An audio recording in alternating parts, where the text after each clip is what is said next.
Because remember, That's the if you rub. get the technique, you get one thing. If you Mhm. get the principle behind the technique, you get it all. Hello, my name is Jamie Sparling. Welcome back to the FormABLE Podcast. Today, I have a treat for you. I have Dwight Woods, better known as the JKD Rebel. Mr. Woods has been involved with Jeet Kune Do for decades. He's seen the evolution, he knows the process, and he is, in my opinion, one of those kind of guiding lights that we can go to at times. Now, he might not feel that way sometimes, but at Yeah. the same time, he is somebody that I think we all could learn quite a bit from. Seafood Dwight, how are you doing today? Well, now I'm nervous because that was a glowing introduction, and shoot, it can only go downhill from here. Well, then that's on me, right? If that's on me, if Okay. it goes downhill. Uh, Yeah. Today, one of the things I really wanted to talk to you about was like the Jeet Kune Do process and your origin story in the Jeet Kune Do, like how you did martial arts and then Mhm. you came into Jeet Kune Do and then the process of disseminating information. Okay. All right. So the short story. Growing up in Barbados, we were on the receiving end of one of Hong Kong's major exports, which was kung fu films. Yeah. And so as a kid, the Chinese one-armed swordsman, all that stuff got me started. Then you'd go to the bookstore and you'd get the Bruce Tegner uh, library, whatever you could get your hands on, because I became a martial art fanatic. Mm-hmm. And so in 71, when the Big Boss was released, I had already been playing around in the realm of self teaching Yeah. because I never joined a school or anything. And then Bruce Lee came along in Big Boss, and I've said this many times before. I literally sat up in my chair at the theater because I realized that his fighting style was very different from what I was used to seeing. Mm-hmm. He was not into prolonged battles with 13 opponents just repeating and recycling. Mm-hmm. When he hit the guy went down. So even if he did fight 13 people, he kind of knocked all 13 of them out. Yeah. All Yeah. They right, didn't come back. Yeah. So because I don't recall watching Bruce Lee in the Green Hornet. So I'm Mm-hmm. not sure if it made it to TV in Barbados or not. But I don't have a vivid memory of him in the Green Hornet. So I may not have seen it. Mm-hmm. But definitely the movies, and then I went from being a martial art fanatic to becoming a little bit of a Bruce Lee fanatic. And so everything that I could get my hands on, I did try my hands at a school, a local school, but they essentially told me I was too Bruce Lee obsessed. Oh, really? And yeah, yeah. It was like we were paying money every month and we were kicking and punching the air. And I mentioned to them that Bruce Lee had said that you needed, to hit different types of targets and what have you. Just all a lot of stuff. And so they asked me to quietly retire from the school. So I did. And then I just kept training in my backyard, and different people from different systems and what have you would come over to my backyard, and I did that for a very long time, until I started work in the airline industry, and being able to travel. I spent some time. I went out to Bruce Lee's gravesite in Seattle, Okay. and that became an annual July 20th pilgrimage, except in 1983. In 1983, I said to myself, you'll only get so far, dealing with the deceased source of Jeet Kune Do. Mm-hmm. If you want to get further, you should look at the living source. And most of what, if not all of what I had been exposed to, pointed to Dan Inosanto as that living source. Yes, sir.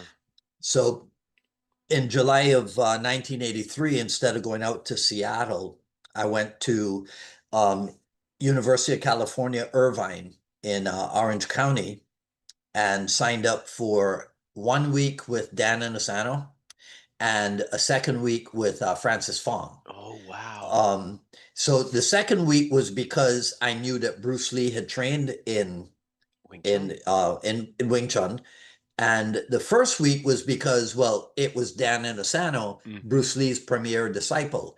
Now he was not on the roster for Jeet Kune Do. Actually, on the roster was uh, Larry Hartzell and Tim Tackett teaching Jeet Kune Do. But I knew that Jeet Kune Do was a process, not Yes. a finished product.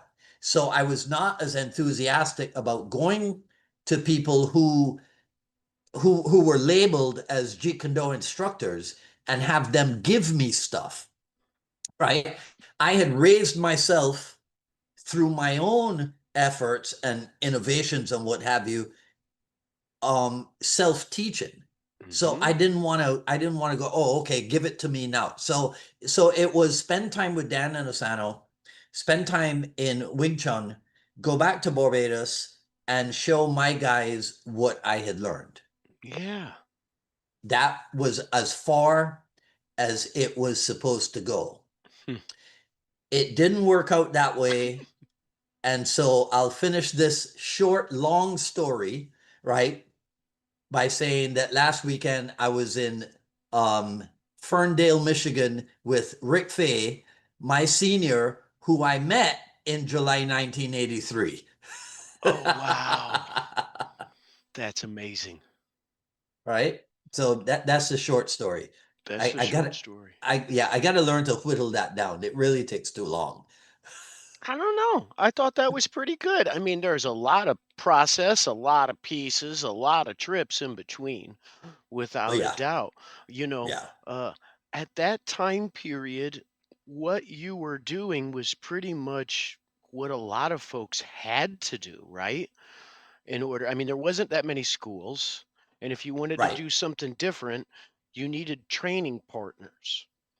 Well, yeah, I would say that in 1983, it was not as it was not as much of a Jeet Kune Do desert as it was in 1973, Hmm. where outside of Larry Hartzell's short time in North Carolina, in Charlotte, North Carolina, the only legitimate place for Jeet Kune Do, for legitimate Jeet Kune Do instruction would have been Los Angeles, you know? So by 83 though, yeah,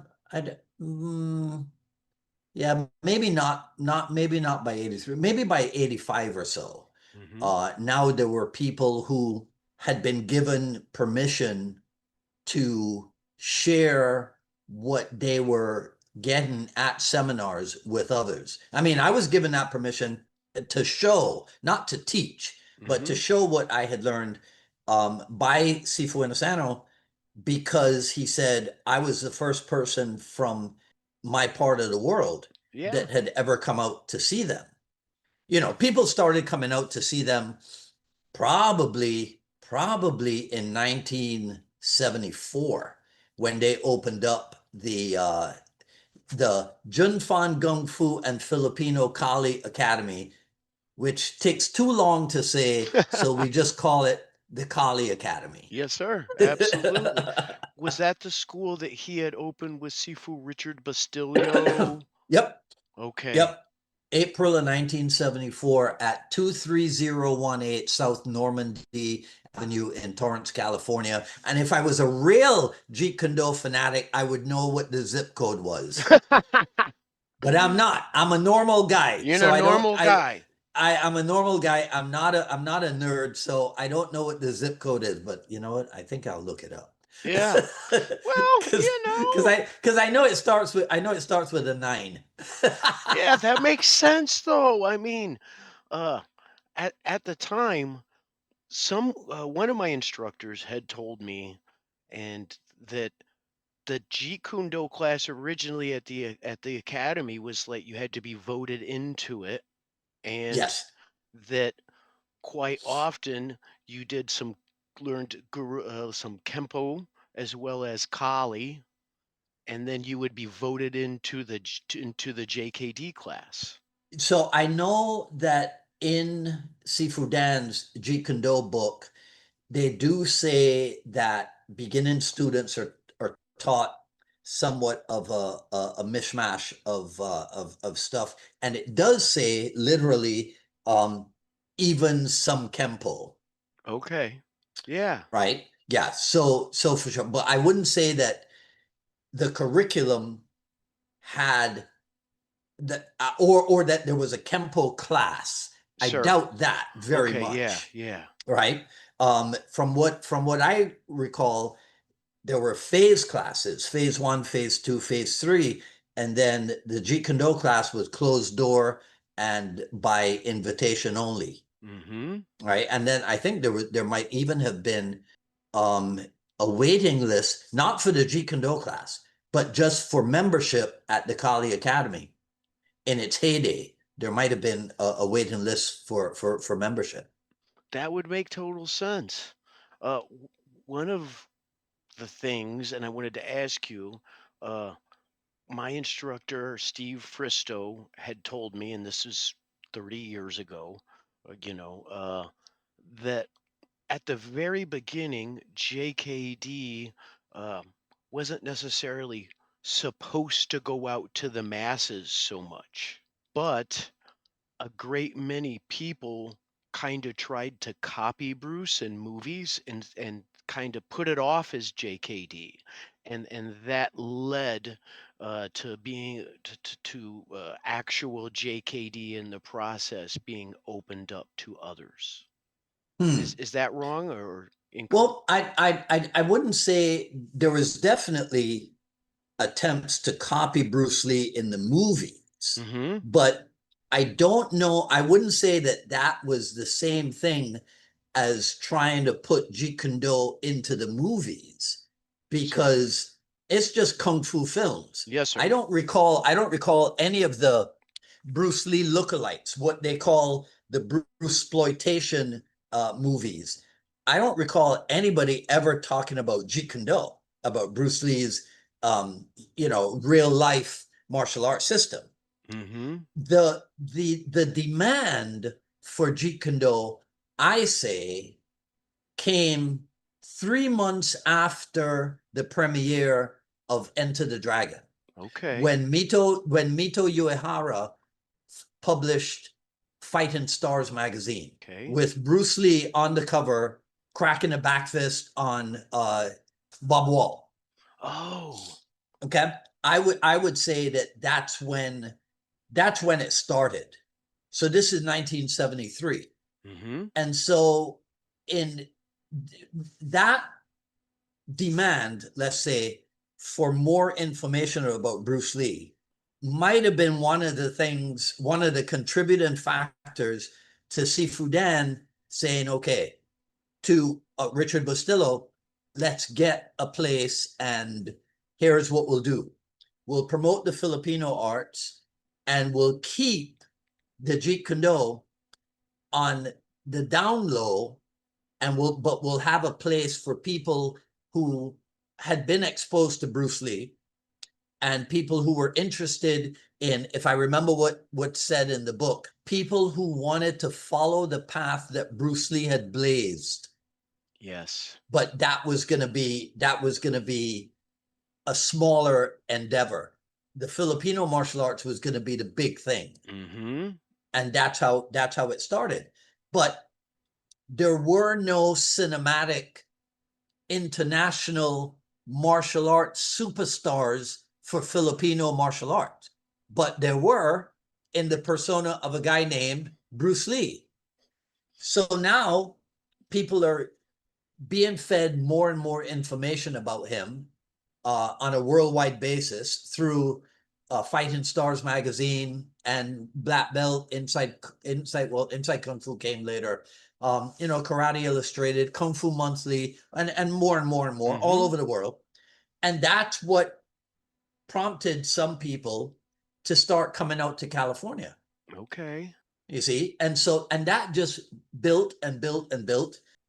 In 1978, the Tai Chi instructor, Marshall Ho, I think, um, and Bob Duggan, I think, who was a Hwarang Do guy. I might not have that correct, Sure. but they started a thing called in 1978. They started a thing called the Aspen Academy, and I believe that the Aspen Academy might be the great granddaddy of multi-day, multi-week, maybe even multi-month martial art seminars.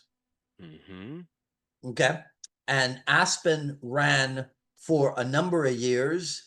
In 1981, Sifu Dan and Richard Bustillo, they did at Irvine campus, at UFC Irvine, the first iteration of what we came to call CMAA, California Martial Arts Academy. But that was a weekend endeavor between the two of them. By 1982, CMAA was taken over by Jay D'Amato out of St. Louis, Missouri. And he ran it 82 and 83 in Irvine. 84 moved home to St. Louis. 85 moved home to St. Louis. And then CMAA ended, and Vic Payne from South Carolina started the Great Smoky Mountain Camp, Oh, yes. which ran for, I think, about a decade. I think that ran for about until 96 or so. And then along the way, a lot of other people, well, first of all, the seminar industry took off. Mm-hmm. In old magazines, before about the mid 1980s or so, okay, or early 1980s, the calendar of events section of a magazine was about tournaments. But by the 1980s, that calendar of events had been replaced by seminars. And so everybody was doing a seminar, and everybody was becoming, well, not everybody, but a lot of people were spreading the word about their art through seminars. Mm-hmm. Okay. So now there comes a demand for Jeet Kune Do seminars as well. And so it fell to Sifu Inasano to authorize, okay, certain people to do their thing. And so Larry Hartzell, Tim Tackett, they were among the early providers for Jeet Kune Do seminars. And then the younger generation, the second generation, started to get in on it. So that's where people like Paul Vunak, right? And I'm not doing this by seniority, right? Sure. But Yeah. Chris Kent, Paul Vunak, Cass Magda, and then later on, the generation under them, right? Well, it's not really the generation under them because they're all direct students of Dan and Asano, Yes, sir. Absolutely. right? So Rick Fay, for example, is Mm-hmm. a direct student. Now, what he is, he's like me. He's a long distance student because we've never lived in California, Mm-hmm. right? But Burton Richardson, for example, right? Because when I say deaf generation, it's because Chris Kent and Cass Magda and Paul Vunak, most notably, they are from the 70s. Chris Kent, for example. Chris Kent started training with Dan and Asano before Bruce Lee passed away. Now, granted, it was shortly before, but it was before Bruce Lee passed away. So Chris Kent, at age 18 or so, has people twice his age as his training partners and sparring partners in Dan and Asano's backyard. He's there with Tim Tackett and Richard Bustillo, God, Dwight, and Dan Lee and Herb Jackson, and I mean, I'm trying to remember all the Yeah, it's names okay. I right don't want to now, put you on the right? spot. Yeah, there's a lot of But people, a lot of history. but yeah, And they're all twice his age. You see? So that's why, I mean, and I sound like a broken record, but that's why I always wonder, why is it that there aren't more younger generation JKD people, in Asano or otherwise, beating a path to Chris Kent's door? Mm, You see, Jamie, because when Bruce Lee passed away and Dan Inosanto went through his issues with that, Chris Kent was there. yeah. When the decision to close the Chinatown school and move into the warehouse on Normandy Avenue was made between Inosanto and Bustillo and whoever else, Chris Kent was there. When they opened up the first version, Chris Kent was there. When they knocked down the wall to increase the size of the Kali Academy, Chris Kent was there. When Dan Inosanto was invited to England, I think it was in 1979, by Bob Breen, if I have my facts straight, my history correct, Sure. Chris Kent was there. In fact, I'm pretty sure Chris Kent accompanied Dan Inosanto to England for that inaugural seminar, Mm-hmm. right? When the decision to close the Kali Academy and open up the IMB, and then move back to, or move into, the official Inosanto Academy in Culver City or Marina del Rey, because again, I never lived in California, so I don't have the Yes, sir. history down to a T. Mm-hmm. But Chris Kent was there. That's So fact. the point I'm trying to make is that this is a guy who has not just a wealth of knowledge, but he has a wealth of information because he was there, Yeah. And right? that's So I mean, and he's still around, mm-hmm. and he's still active on the seminar circuit. Self-servingly, he will be coming with his former training partner, Cass Magda, to Miami for the Titans of JKD seminar. You could Mm-hmm. go to titansofjkd.com for the full information, When is right? that again, But Sifu? When is that I, seminar? first weekend in February, I think it's literally February 1st and 2nd, Okay. We'll all right? check it out. You know, and so I don't understand why more people wouldn't do that, Me why they too. wouldn't check him out, right? Me too. And what I took from that also was he was probably one of the only people, and this might sound different or whatever, but we all know at 18 we haven't grown into our body, right? 100%, right? I mean, but from 18 to what, I mean, he grew in Jeet Kune Do, Yes, literally. literally, So literally. he would have the history, the techniques, and the pieces, but also like the understanding of Yeah. training it at different time periods. Well, and it's not, it is that, but it's also not just that. He's contributed so much to the growth, the spread and the growth of Jeet Kune Do. I mean, let's see.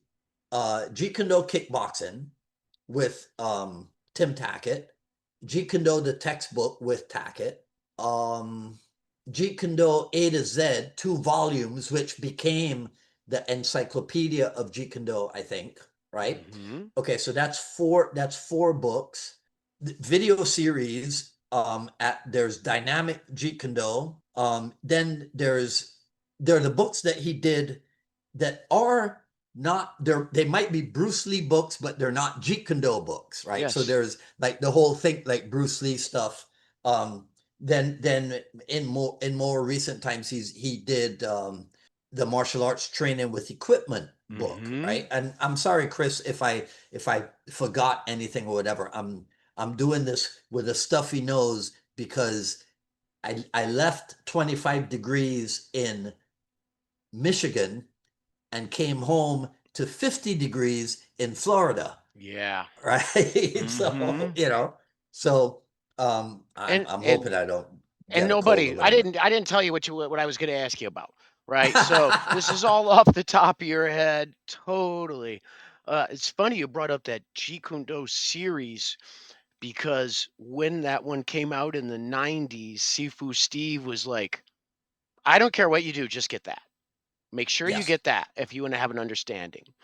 Yeah. And I still watch it to this day. And this year, we added a drill where one person will hold the mitts and the other person has their eyes closed. And then, Uh-huh. right? And then every time you open your eyes when the instructor tells you, and then you know if you're going to cross hook, cross uppercut, cross, whether you're going to cross, hit the body and cross.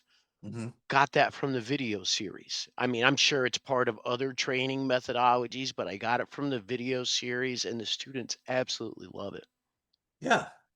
Yeah. I mean, there are all kinds of fun drills that we as instructors we should be driving ourselves crazy, trying to come up with fun, but not just fun drills, fun functional drills, Yes.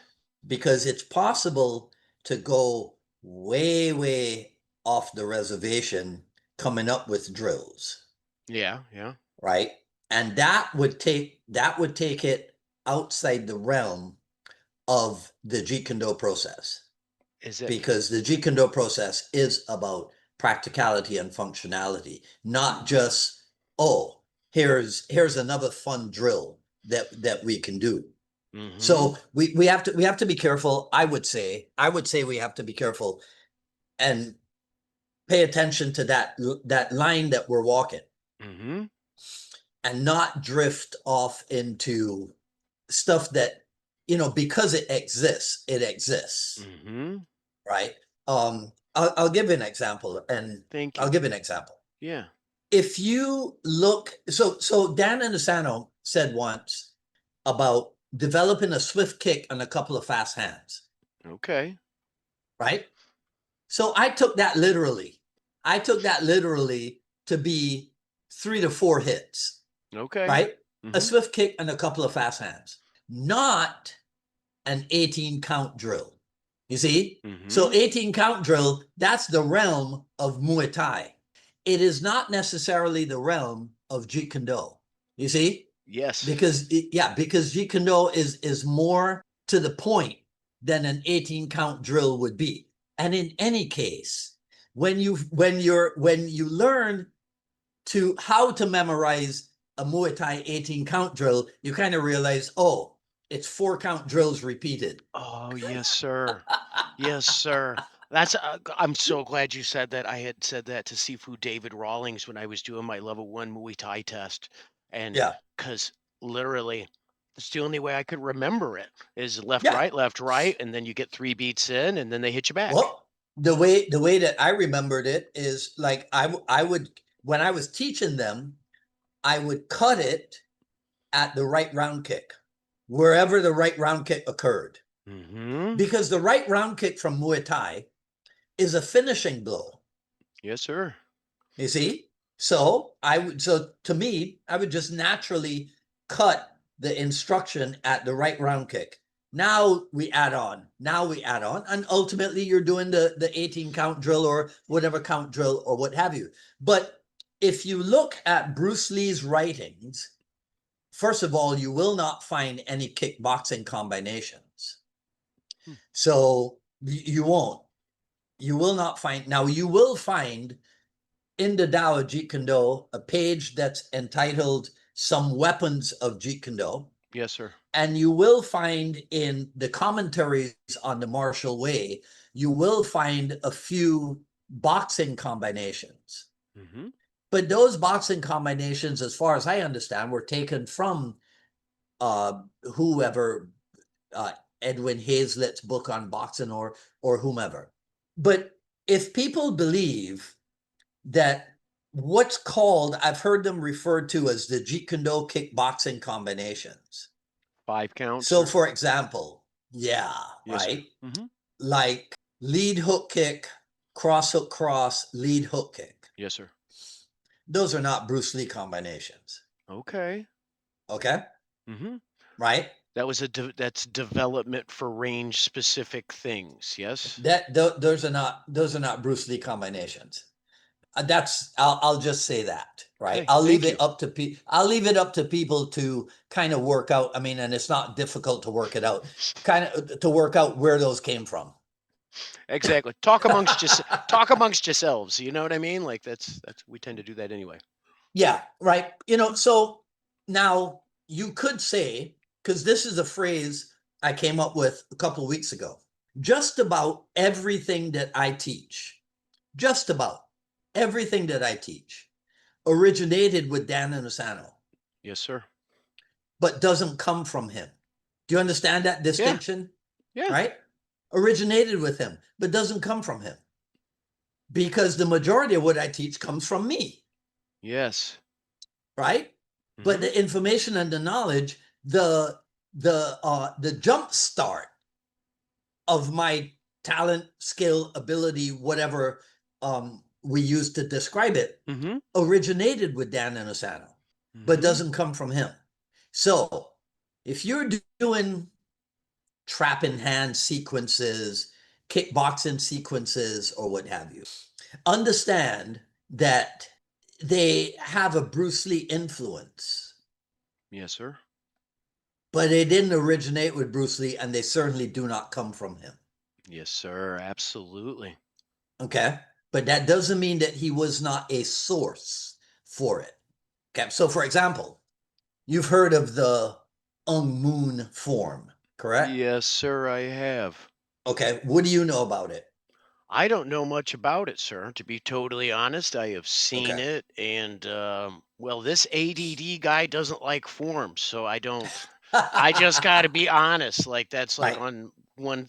I want to learn it and work on it. You know what I mean? To understand it at some point. Okay. But Tell me why you would want to learn it and understand and would you want to learn it to understand it or learn it and understand it? Which one?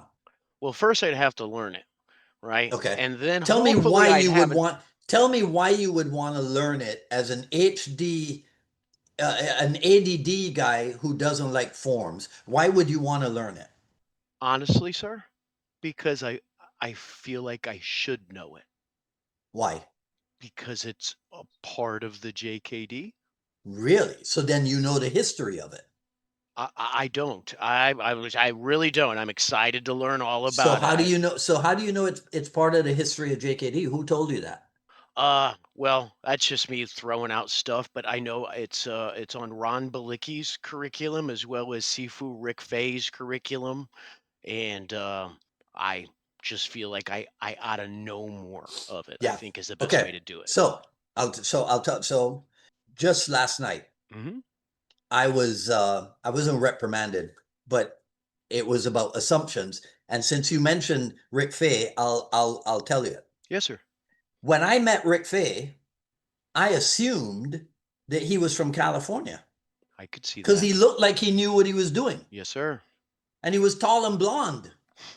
And that's what Californians are, Fair right? enough. So I assumed that he was from California. And then I found out, no, he's a Viking, right?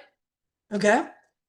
And so Rick Fay actually inspired me because I started to think, well, if there are people from outside of California who can get good, Hmm. that means, see, I had what we call past right and privileges. I mean, I couldn't go to LA from Barbados every week, Hmm. but I could get out there. So, long story short, Rick Fay inspired me to not just spend the 2 weeks, but to go back out to LA and see if I could learn more.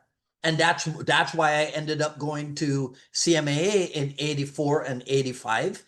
And I even tried to move to Los Angeles in 86, but that didn't work out. So I got off the boat in Miami and planted my flag, right? And Hmm. so I've been here since then. But that was my assumption.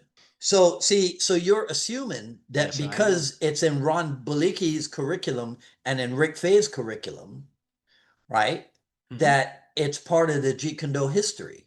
And you're referring to the Jeet Kune Do history as like Bruce Lee, but are Sir. you sure? No, no, no, not at Yeah, all. right. Because was Bruce Lee a fan of forms?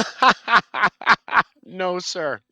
Okay, so then I don't think then if you hear someone saying that this is a form that Bruce Lee created, I don't think that would be correct, Fair enough, sir. Fair enough. right? Yeah. Now, when you see the form performed, Mm-hmm. does it remind you of anything? Wing Chun. Ah, okay. It reminds me of a karate kata. Sir. Okay. Okay. But you're right. It does have a Wing Chun essence to it because you stay in one spot, and you face the same direction or what have you. But it's that repetitive notion of a kata or form or whatever word we use to describe it. Okay. So Bruce Lee was not into that. Bruce Lee, I dare say, would have been more into the application of these techniques in the form. Absolutely. And if they didn't work in application the way they were presented in the form, then we would just get rid of them, Yes, sir. right? Yeah. Yeah. Yeah, yeah. Okay. So where does the Ung Moon come from?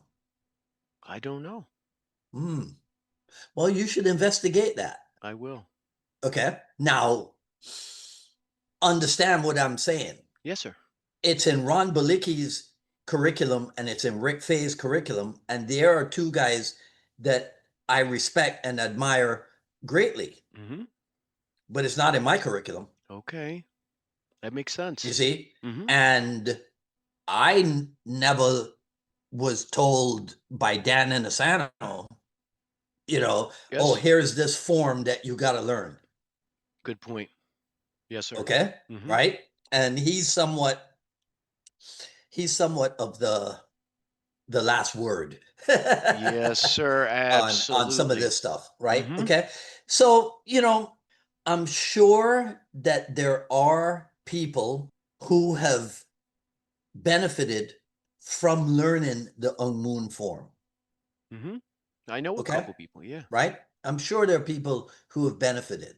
So I'm not here to, like Bruce Lee said that kata was useless, right? Yeah. I'm not here to say the learning or the practice of the Ung Moon form is useless, right? Mm-hmm. I'm gonna say what I believe Bruce Lee meant and what he should have said. Okay. The learning and the practice of the Ung Moon form is personally unsuitable to me. Bruce Lee Yeah. should have said kata is useless for me, Bruce Lee. All right. But Yeah. but if you walk around, I remember a guy tried to say to me one time that in my podcast, I try to speak for everyone. And I'm like, what kind of moron are you? What kind of moron are you? Where have I ever said Dwight Wood, right? I am the be all and end all of JKD material. Only a moron would have the idea that when I say something, it is other than my opinion. But am I supposed to do that every time? Well, in my Oh, opinion, yeah. right? The letter A is the first letter of the alphabet. In my opinion, the In my letter opinion, it B, ought to be a small right? A. It ought to be a Yeah, small right. A, Sifu. Oh, Yeah. I got to tell you a joke about that. So I'm driving from Detroit Metropolitan Airport to Troy, Michigan, Mm-hmm. and I'm on the I-75, and I'm fascinated because I remembered that in 1987, the first time I drove in the state of Michigan, I ended up on a bridge. So I'm driving and I see this road sign that says Bridges to Canada, right?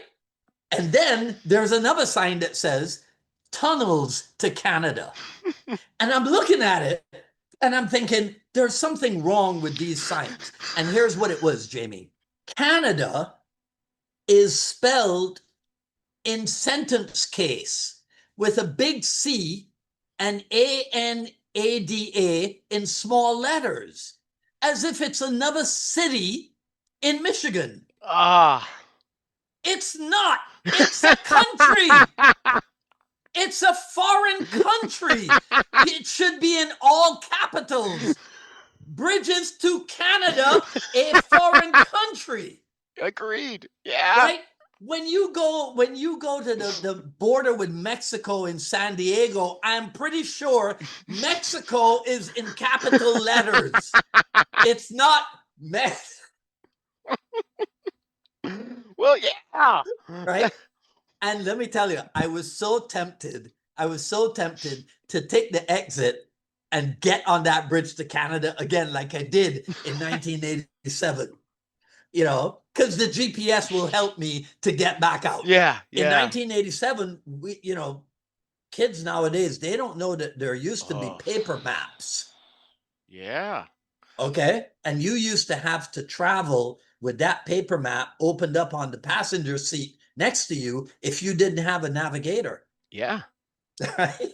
So anyhow, so when you talked about capital letters, it reminded me of No, that. thanks for Bridges, sharing that. That makes a lot of bridges to sense too. Canada. Yeah. Bridges to Canada. Oh my God. I wish I had taken a photograph of it from my car, but you know, I this was my first time driving in Michigan. No, it wasn't, because we were in Lansing. No, so this was not my first time driving in Michigan since 87. Oh shoot, what am I saying? I That's have all driven right. in Michigan. Yeah. I drove in Michigan in October, and I drove in Michigan last year also. Yeah. All right. I'm all Just over the place. that's hey. Just so everybody knows here, this is Seafood Dwight's third time doing the same thing with me. I've had some technical snafus, so we're gonna cut Seafood Dwight a little bit here. You know what I mean? He just got back from a trip, and yeah, Kurt's got a beautiful school. Yeah. Yep. It's he's got a nice location, and they're expanding. So, Good. more power to him for that. But he's got a good thing going, and I wish him all the success. He's a Yeah. wonderful human. He really is a good A person. lot listen, in that MKG family, right? In that MKG family, they are beautiful people. Yes, they are. With the exception of Rick Fay, right?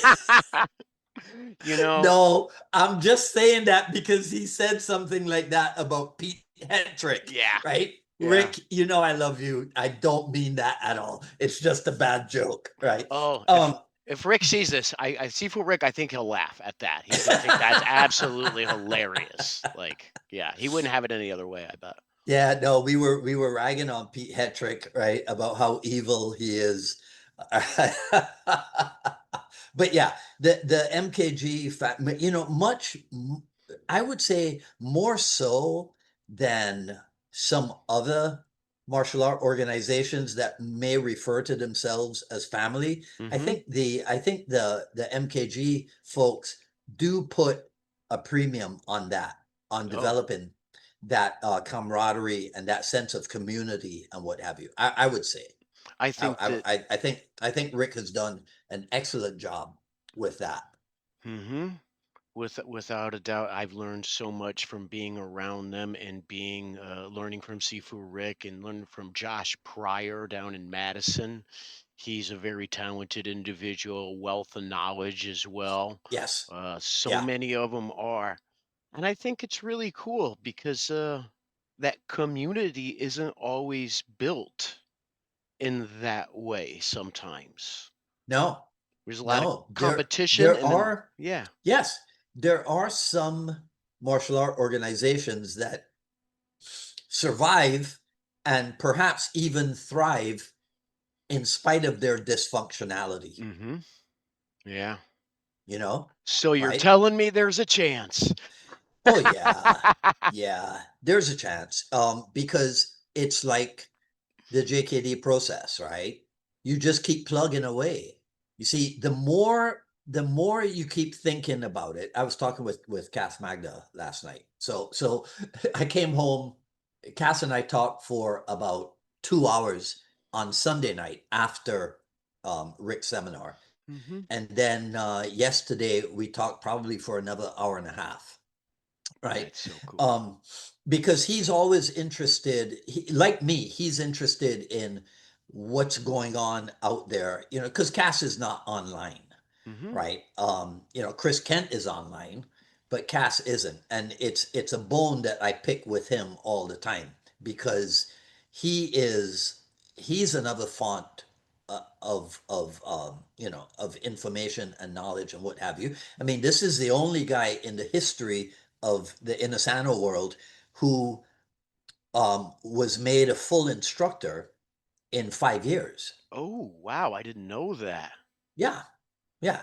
Cass Magda is the only person, right? When the whole um, instructor development program was launched. So I was telling you about what Chris was there for. Hmm. Well, Cass was there for all of that, for the development of the seminar presentation system.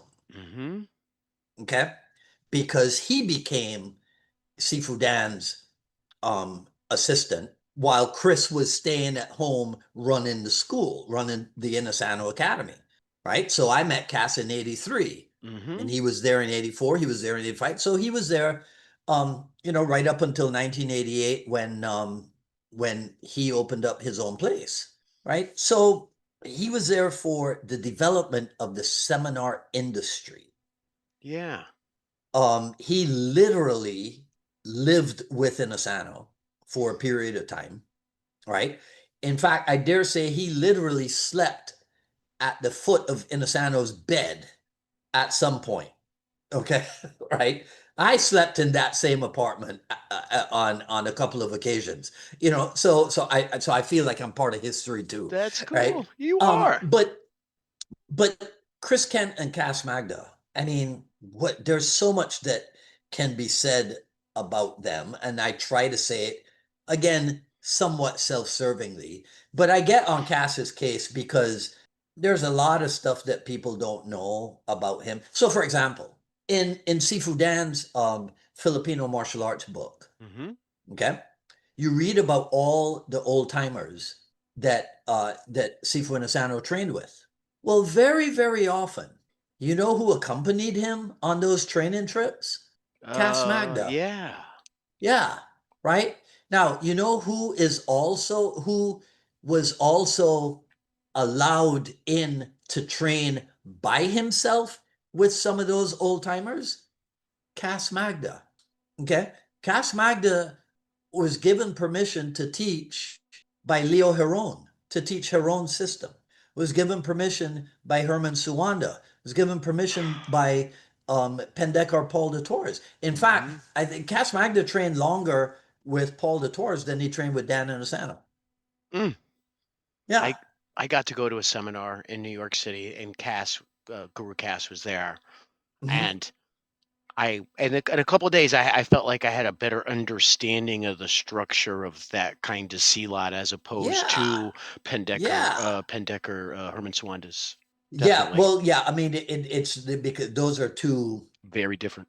very different approaches, Yes, sir. right? Very different approaches. But Cass trained with Suwanda for 10 years, I Mm, think, right? Like, and we're talking privately. Okay. So, but I tell him, hey, people don't know all of this because you're not online, mm, right? No, but it's just not in his nature to self promote. Okay, he's been happy for, let's see, 88, 37 years to run his little school in Reseda, hmm. right? Where he's surrounded by people that he knows and likes.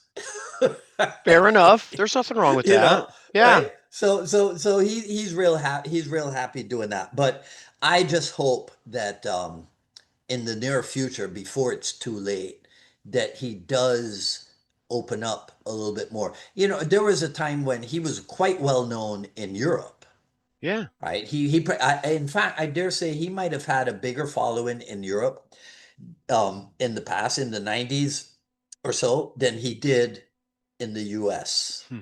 But the people who are under Cas Magna, whether it's European guys or American guys, people like the late Dave Carnell, okay?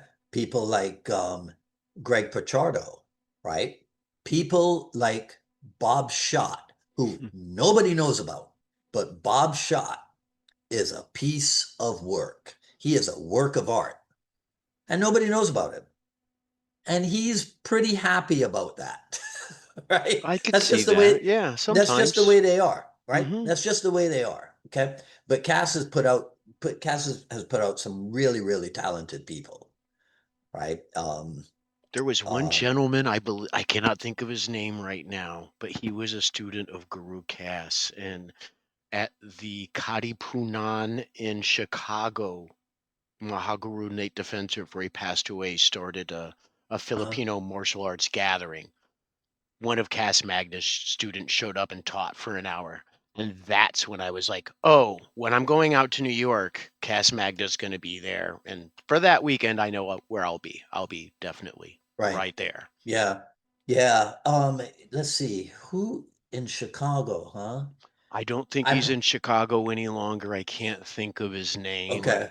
He I was very probably soft spoken and very cool. And then he came out and he just mhm, did all the other classes like everybody else. And then they were like, oh, yeah, now it's your turn. And he came out and I was like, wow, right. snap. I'm going over Yeah. there, right there. Hey, Jamie, Yes, sir. Zoom is saying to me that it's crashed because you're frozen, Huh. but everything's okay on your end, right? Everything is okay on my end right now, sir. Okay. Earlier, I don't know if you have a motion detector or anything, but you waved your hand and we switched places.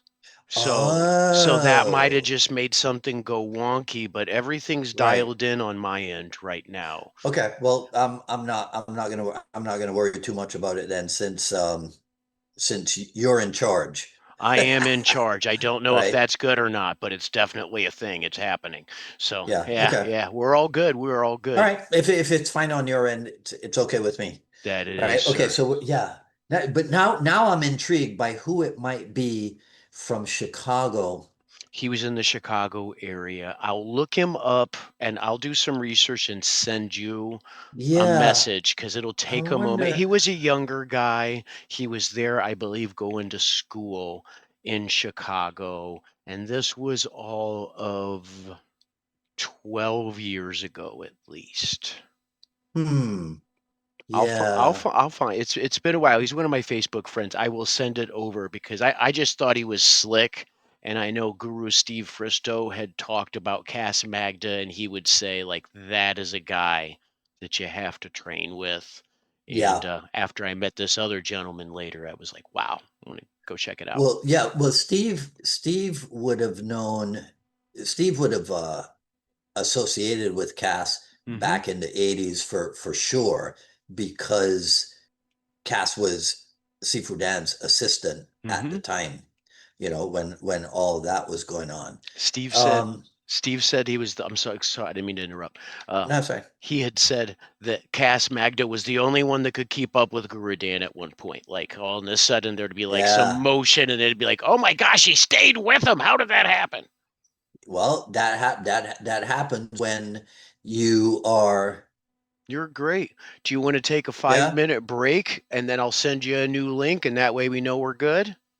No, if I Okay. if I drop out, can't I just jump right back Yes, in? sir. Absolutely. Okay. All right. So let me close it for a second and Hmm. then jump right back in. Okay. Okay. All So right. I'm thinking that it might have been somebody like Dustin Santomena, or even Jared was his name. I believe his name was ah Jared. He was slick that's though.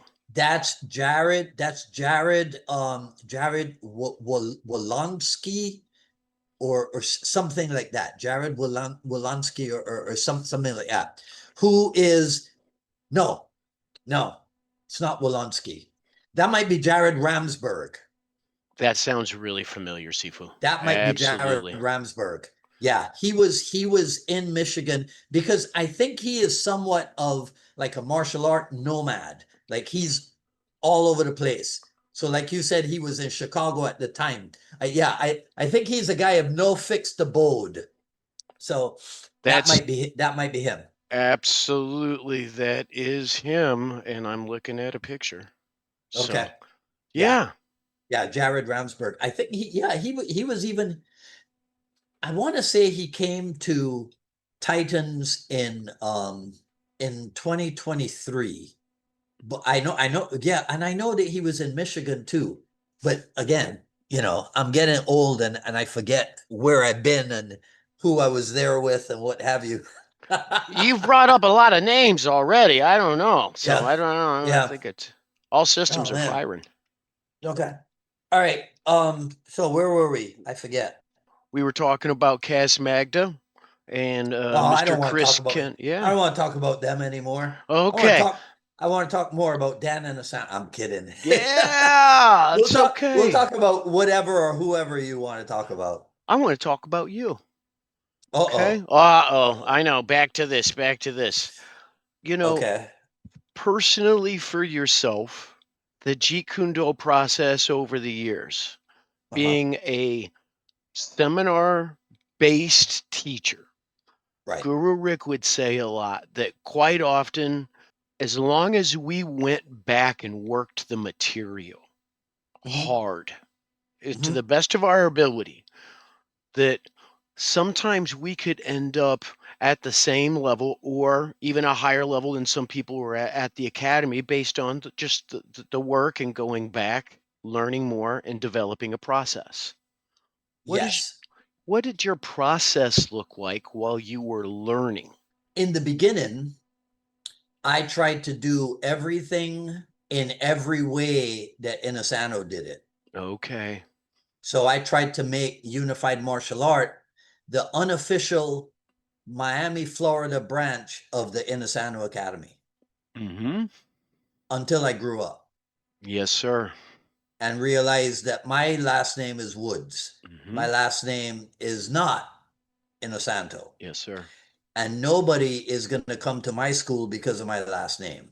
But people are going to come to my school because of the quality of what I develop and what I put out, not Mm-hmm. just because my last name is Inosano or, look, even if there were people that came to my school because they heard that I was Dan Inosano's Miami representative, Mm-hmm.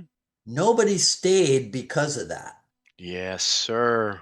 You see, Mm-hmm. right? That might be their initial impetus. Mm-hmm. But if you don't have a quality program, a quality product, let's use that word, Mm-hmm. right? Probably more accurate to use a quality process, right? Ooh. They're not, right? Yeah. Mm-hmm. They're not going to stick around. Of course. You see? So it's like people like me versus people like Rick Fay, and this is his own words. I came for Bruce, as in my first seminar. Mm-hmm. I came for Bruce Lee.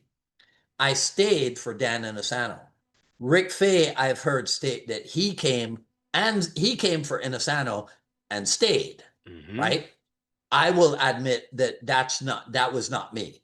I mean, I yes, in a way, I did go for Inosanto because he was all like I said earlier, everything that I understood pointed to him Yeah. as the guy. So I did go for him, but it was Bruce Lee that sent me. Yeah. You know what I mean? Mm-hmm. Right? It was Bruce Lee that sent me in search of Inosanto, and then I stayed because of Inosanto. Mm-hmm. Right? So nobody came to my school and stayed because of Inosanto. No, that I think that's fair and that makes total sense, sir. I'm trying to think. Yeah, essentially, for the most part, Mm-hmm. nobody came and stayed. Nobody came and stayed because of Inosanto. Um, Well, because he's not there. unless I misread, unless I misread a whole bunch of people. Well, right? that And they can were like, happen well, too, what? but Yeah, so I doubt it. between 1989 and 2006, you know, if I misread them, then they were there simply because every year we brought Dan and Hmm. Asano to Miami. So maybe they did stay for that. I don't. But they weren't training Right? week to week. Well, like, you Yeah, know what I yeah, mean? yeah, yeah. I'll remember. I'm just kidding. No, Yeah, that makes sense. I went to the right. New York Martial Arts Academy. Neil Koloff, it was his school. Hmm. And the very first time I realized that Guru Dan was actually coming there, like, I like ran home and called Steve because when anytime I had seen Guru Asano, I had to go to Atlanta, I had got to go to Indiana or go to Chicago, and now I was in a place like he was gonna come, you know? So that would have been 1989. No, no, that was in the 90s. I believe I was Oh, there in 1995 at the New York Martial Arts Academy. okay. Yeah, but Hmm. I'm just saying in general that at that time period, I was there to train and to further my studies. Right. And it just so happened when Guru was there, I was like, that's great. It's phenomenal. But I didn't go to Yeah. class every week for the few years that I went there. I didn't even know he Wow. was going to be there. I was just there to Oh, okay. train. So I don't think Yeah. anybody stayed with you for Inosanto if they were coming, other than during the seminar times. Right. But Yeah. No. So yeah. So like I told you earlier, just about everything that I do originated within Asano because he is like my major source of education hmm in the JKD process. Okay. But of course, other people have contributed, absolutely. right?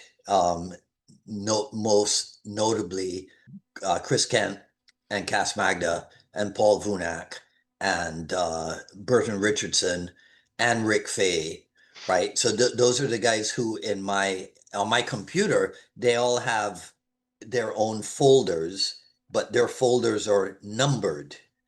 Everybody else, their folders are just by name, but Yeah. these guys have numbers, right? Yeah. Uh-huh. Absolutely. Like Right. a reference material. Yeah, no, I mean, and Tim Tackett, I got a lot from Tim Tackett. I even got a lot from Larry Hartzell, even though, Inasano was my major source. But hmm I mean, Dan Inasano himself will tell you, well, don't just get it from me. You gotta train with these guys also. So we did that.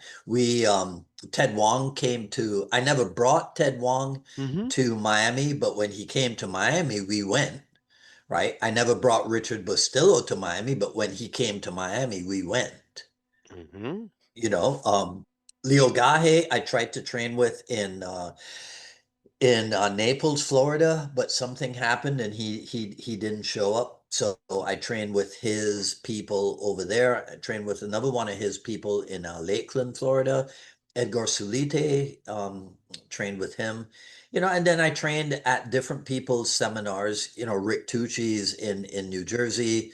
Um, I think I told you last time that I'm up to 18 different states that I've traveled to attend Inasano seminars, and hmm so a lot of those seminars are sponsored by people who are my Jeet Kune Do colleagues, right? hmm And so that's all part of the process. But the thing about getting the material at a seminar and then going back home. Now, here's where I might differ with my colleagues. Okay. Okay. It is hardly ever go back home and work the seminar material. Okay. It's go back home and analyze and dissect the seminar material in search of the guiding principles. Of Okay. simplicity, different guiding principles. Simplicity, hmm directness, economy of motion, hmm functionality, okay, Yeah. and other things, Yes, sir. right? hmm Where so things that I refer to as like the stages of combat. the 5 methods of counteroffense, combat distances, right? Which town are we going to? Is this a Bermuda drill? Is this a San Diego drill? Mm. Is this a Santa Ana drill? Is this a Talladega drill? Right?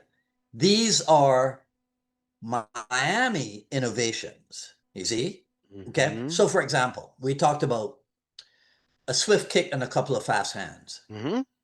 Right? Okay. So, here now, I'm going to tell you that this is a Miami innovation. That does not mean that this is the only place that it has happened. Yes, sir. What it means is that I'm Dwight Woods who lives in Miami, and this is what we did here, right? Okay. Yeah. That doesn't mean that I'm one genius and nobody else has done this, right? So take 3 count stick work. Okay. Okay.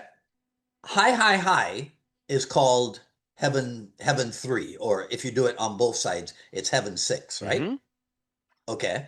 Now, if I go low, high, that's called standard 3, standard 6, or heaven and earth 3, or heaven and earth 6, right? Okay.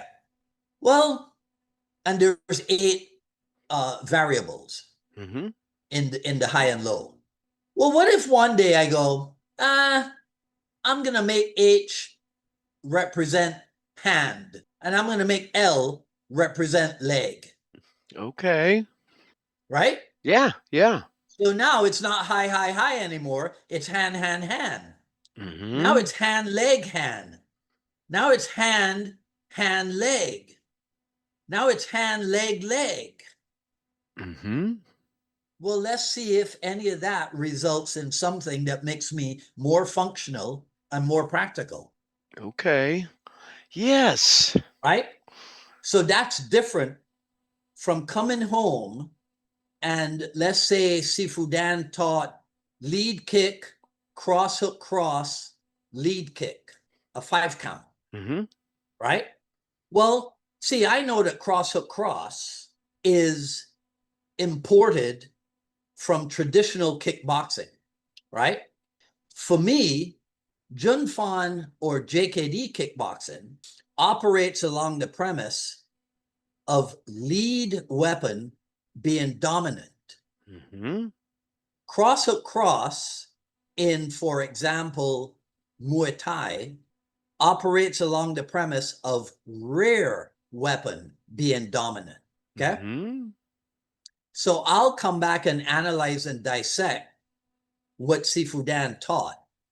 And we might end up not with a 5 count, but with a 4 count that goes lead kick, lead hand, rear hand, lead kick.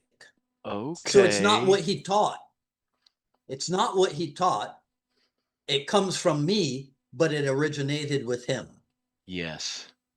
Thank you for explaining that. It's a laboratory style Yes, of getting into it's it part with a knife and a fork and it's part of the process. yes, sir. And the process has never been about blind repetition, you see? And whether I don't know if the younger generation of instructors is even aware of this because maybe it's not emphasized, maybe it's not even mentioned Mm-hmm. these days. But this is what Sifu Dan expected of us. The idea was to take that seminar material and go home and play with it, Mm-hmm. not go home and repeat it word for word, letter for letter. Yeah. You see? I'm That's not the process. yes.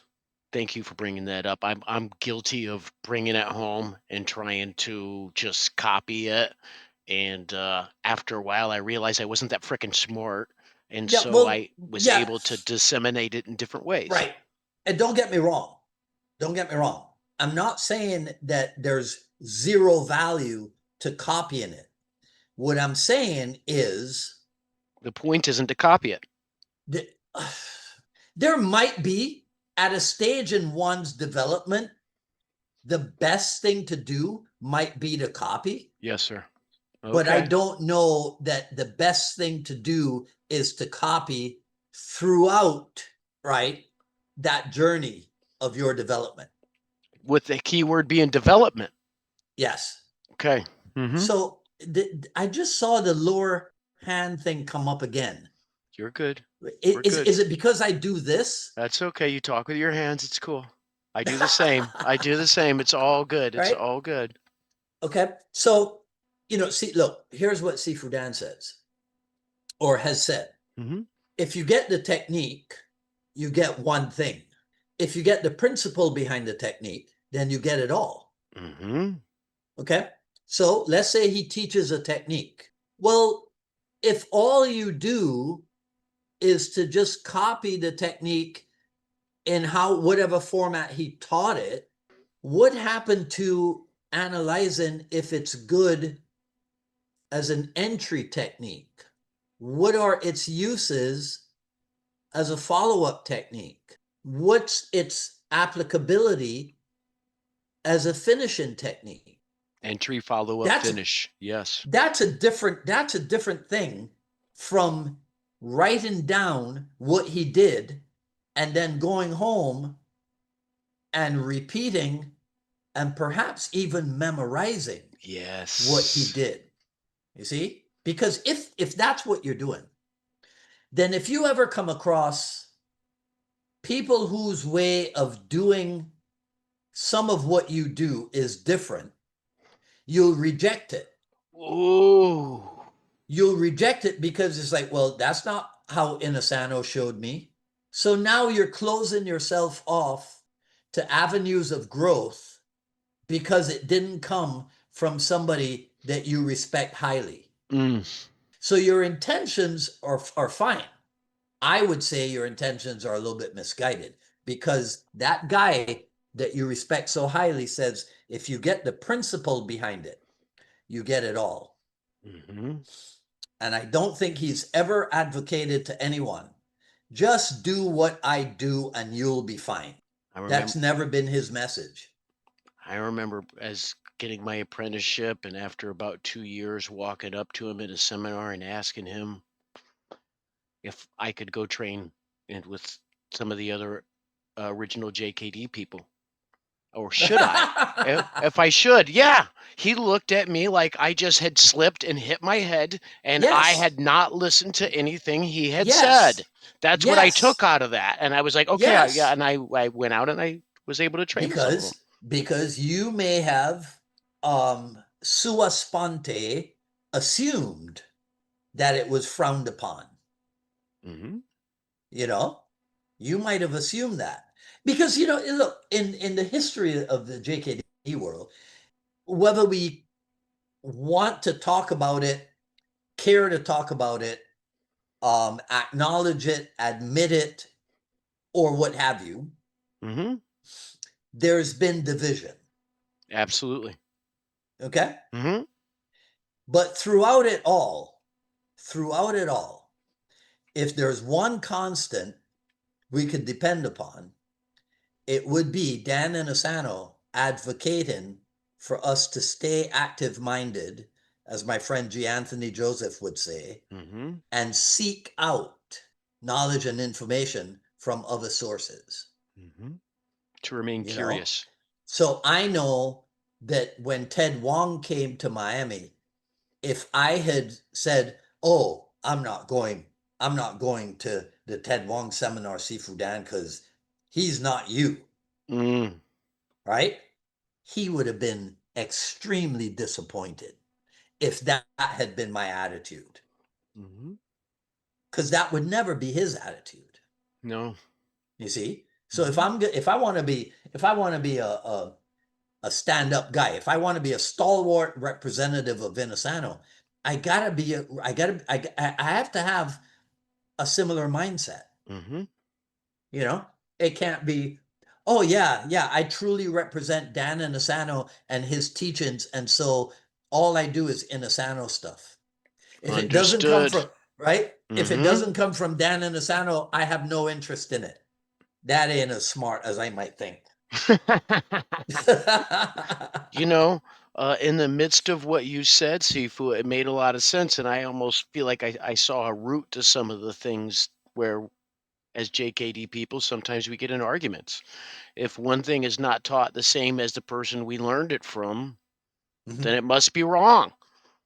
But throughout Yeah. the story time, I mean, C. Joe Bruce was doing things different here and different at this time and different at this time. Yeah. Look, here's the thing. Here's one of the things, Jamie. There are a lot of things that over the decades have been modified.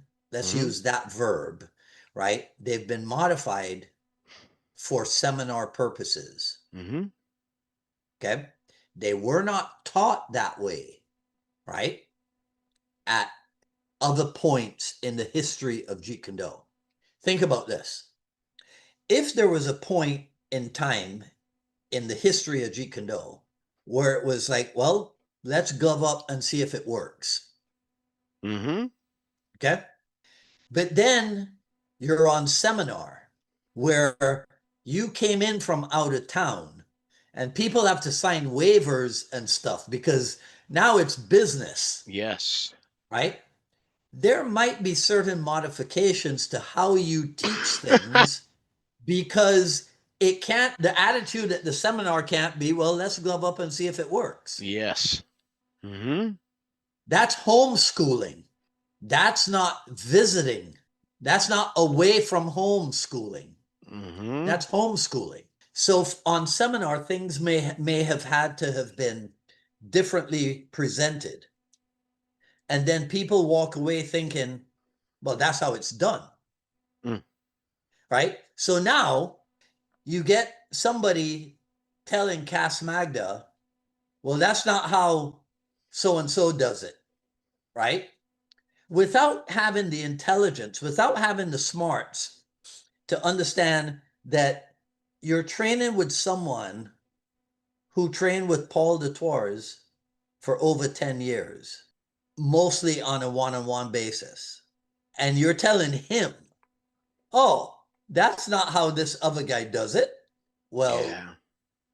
as opposed to asking a question, well, how come you do it this way? That's interesting the way you do it. Because I saw this other guy do it this way. I go, how, that's how you approach these things. You don't go telling the guy, right? Because again, okay, if I teach a seminar somewhere, it's quite possible that someone who has attended an Inasano seminar will come up to me and say, well, that's not how, and be a little bit perplexed because they're like, well, you're an Inasano guy. How come you're not teaching exactly the way he teaches? Well, that's because, yes, I am an Inasano guy, but my name is Dwight Woods. I have a different brain. Yes. I don't have Dan Inasano in my brain, you know? Mm-hmm. And he doesn't pull the strings, right? So, but that's what sometimes people expect. Oh, it's the Inasano material. If you're an Inasano guy, you Mm-hmm. must be teaching the Inasano material. Well, I hate to tell them, in the long run, in the ultimate analysis, there's no Inasano material. What? There's What'd you all this say? stuff. There's all this stuff that he teaches. Yeah. Yeah. You know why? Because he's trying to get you to think. So he shows you this and he shows you that. And he tells you that this comes from this guy within this art. Mm-hmm. And then he shows you this second art. And he tells you that this comes from this guy and this comes from this other guy in this second art. Mm-hmm. And then he goes, but you see how in this first art, stuff is relatable in this second art? That's not the Inasano material. You're not supposed to go, oh, let me get first guy, first art stuff. Now let me get second Good guy, guy. first art stuff. Okay, now let me write down second art, first guy. Now let me write down second art, second guy. Okay, I got all that. I got the Inasano material. No, you don't. Yes, that makes so much sense. I wrote No, down you don't. here, quite often we talk about TDS or the tool delivery system, right? But an IDS, what is my information delivery system? Meaning, where did I get it? Right? And then how do I disseminate those different things in between? Meaning, was I there at the academy or was I at seminar? Because those are different things. It's going to be a hint of a different thing, and then it might be a different thing if I get it from you, or a different thing if I get it from Guru Rick Fay. And you call that tool delivery system? Oh no, I looked at the old concept of tool delivery system, and then whenever you gave me these considerations of Mhm. the arena of which I'm being taught, whether it's one-on-one Right. or whatever it is, just looking at the information delivery system, because as you had said, right, in Miami, he might have taught it this way, and if he went somewhere else, he taught it a little bit because quite often the people who would bring him in would ask him to show a certain thing. So you might get a slightly different flavor based on where you're at. Oh, um, No? no, not necessarily. Okay. Yeah. Not necessarily, because see, because this is the thing about Dan and Asano, or was the thing about Dan, and Mm-hmm. I suspect it still is. He's going to I'm teach sure. what he wants to teach, Okay. Fair. Yes, sir. We should. right? Yeah. Yeah. Okay, he's going to teach what he wants to teach. Now, you might make a request as the seminar host, right? Mm-hmm. Now, remember, I hosted him for 17 years. I never have, Okay, so I don't know nothing right? about it. Yeah. So you might, and I think my observation was this: if what you requested coincided with what he wanted to do, and or if it was something that he believed you needed, then you'd get it. That makes total sense. Okay, Yeah.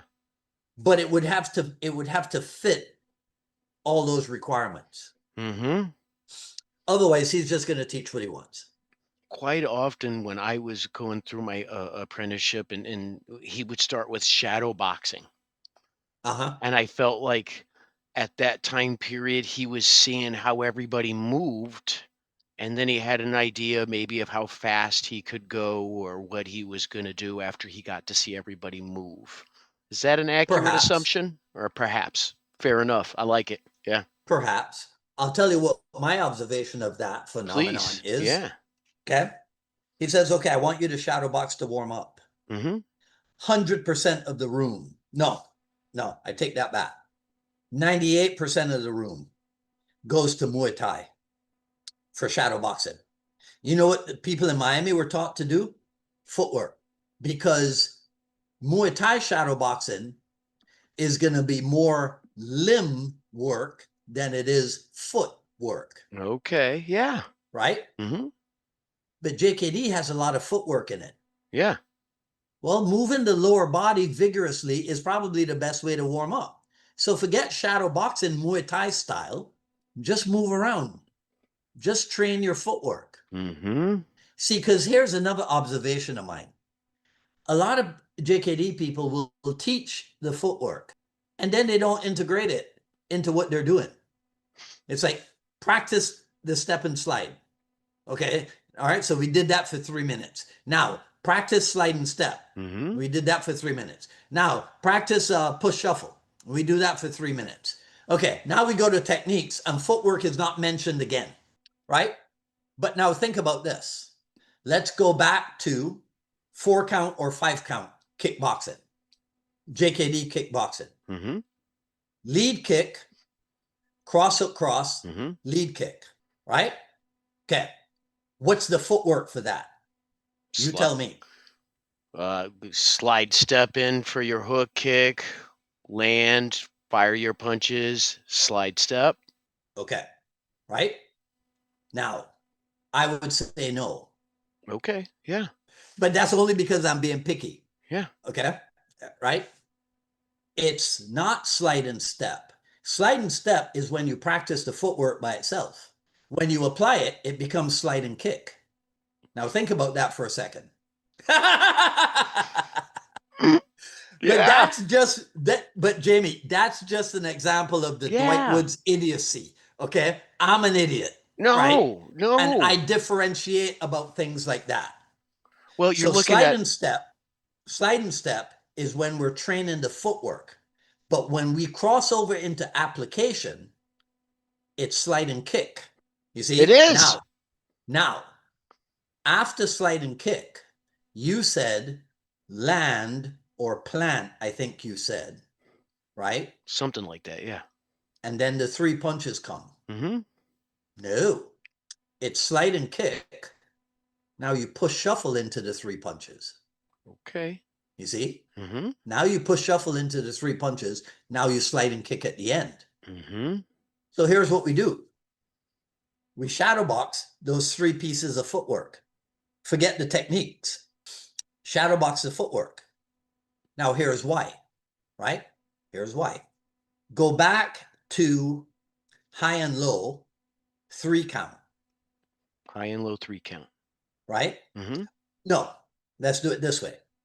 Go back to inward and backhand, Sir. right? Yeah. 3 count. Mm-hmm.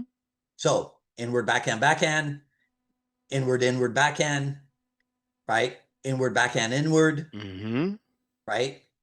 Inward, backhand, right? Or whatever. I always get it wrong. Okay. We have three pieces of footwork. Do the same thing. So I go step and slide to push shuffle to slide and step. I go step and slide to slide and step to push shuffle, right? Mm-hmm. And I do that forward. Then I do it in reverse. Then I do it retreating, That makes right? sense. Yeah. Yeah. Now, this is called footwork practice. Mm-hmm. Quite often, it seems like, in my perspective, I'm trying to link techniques. You're merely saying that, like, let's link the footwork, the tool delivery system, and then we got something that we can fire with either hand and starting to get to that more simplistic route. Yes? Yep. Nice. Yes, sir. Yep. You see? Mm-hmm. Because if you just do lip service, let's use that phrase, right? Mm-hmm. If it's lip service, so it's like, okay, all right, okay, let's do the footwork, okay, and then you do the footwork, and then you go to technique, but it's like, well, what happened to the footwork portion of the technique, So funny you say that, sir. right? During a podcast with somebody out of the MKG group, we were talking about what we look at different times in our development. And this person was like, all I do is look at their feet anymore. And now I'm having this conversation with you of tool delivery Mm-hmm. system. Mm-hmm. Hey, yeah, it's great. Yeah, right. Because I mean, come on, man, right? If Bruce Lee is the epitome, okay, well, Hmm. that guy floated. Yes, sir. So we can't ever use words like plant or even land, right? If we're talking about Jeet Kune Do footwork, Yes. we should only be floating. Oh, Seafood, it's so funny you say that. I just got done. I had a private lesson this morning, and these two guys, they are instructors for the local Taekwondo school. They're third and fourth degree, and they're a lot they're bigger than me, and they're great guys. They're great guys, right? But in the midst of it, right, they're very planted. And I took them to a technique, and each one of them would step different. And so I ended up in a different technique, the Mhm. same technique, but whether my left foot was back, my right foot was back, or whatever it was, and Right. it became its own animal. Well, like me, those two guys would benefit from some exposure to G. Anthony Joseph and TCF Yes, tell me because about because that too. Yeah. well, I'll tell you this, that idea of the floating footwork, Mm-hmm. right, is highly emphasized in TCF. Okay. right? When you say So floating Sifu, I got to train with Sifu Ted Wong one time, and that's what I mhm, think of is that float. Is that yeah, yes, he did float. yes, I sir? would agree with you. He did float. Mm-hmm. But his delivery method from floating, not the same. Okay. Yeah. Not the same, right? Mm-hmm. Um, not at all the same. The delivery that what ended up his, to use your term, tool delivery system, right? Even though I remember, and this I've said before publicly, the first time I saw him, I was amazed at his footwork. Looked just like Bruce Lee. Mm. Okay. But looked just like Bruce Lee in the fight against in the Way of the Dragon fight against Chuck Norris. Mm-hmm. Well, that's cinematic. Theatrical, sir. That's theatrical, Yes, sir. right? Mm-hmm. Okay. Now, does your tool delivery system, is it commensurate with your footwork, right? See, because it's one thing to float when you're not doing any technique, when you're just doing the footwork. But now when you start hitting, are you still able to float? Yeah. That's where Yeah. they say the shit meets the That's shovel. Kind of. that's Yeah. the big question, right? That's the big question. Mm-hmm. I work on being able to float while delivering stuff in TCF. It's not a JKD thing. Okay. Yeah. Well, there you go, being self-serving again, Sifu. I don't know what's up Oh with all yeah, that. baby. You know, Oh right? yeah, Yeah. baby. Right? I mean, because I wasn't put on this earth, right, to be Mr. Self-suffering, right? And have everybody walk all over me and graduate from sainthood school or something. Mm-hmm. No, no. I follow Bruce Lee in this. I do a lot of stuff that's about self-development. Mm-hmm. Yeah. Because what's the best way to contribute to people, to society? It's to develop yourself. Oh, yes. Mm-hmm. Okay. It's not to it's not to be there and have everybody step all over or step on you. Yes. That doesn't help society. No. It's to gain a brain, right? Gain a brain, use that brain, develop yourself, and then put your stuff out there. You and I would not be having this conversation if people like Bruce Lee and Dan Inosanto had never done that. Yeah. There's no way. Mm-hmm. Okay. Now Dan Inosanto has made a semi career, right, for himself of making Bruce Lee look good. Okay. Yep. Yeah. Mm-hmm. Yeah. Right. Well, I wish that he had taken. I don't wish because it is what it is. Yep. But I'll tell you this: there is so much in Jeet Kune Do that people think comes from Bruce Lee that actually came from Dan Inosanto. That yes, sir. Okay. Now Mm-hmm. he'll never say that. He'll never say that. Mm-hmm. I'll say it for him, and I'm not saying it for him because he doesn't need me to say it. Yep. Those of us who know what we know. And that's the only thing it Now, could ever be. now, I think it's important for people who say they want to know to find out. Yeah. So, the Moon form, find out. I'm gonna. Yeah. Find out. Mm-hmm. Okay?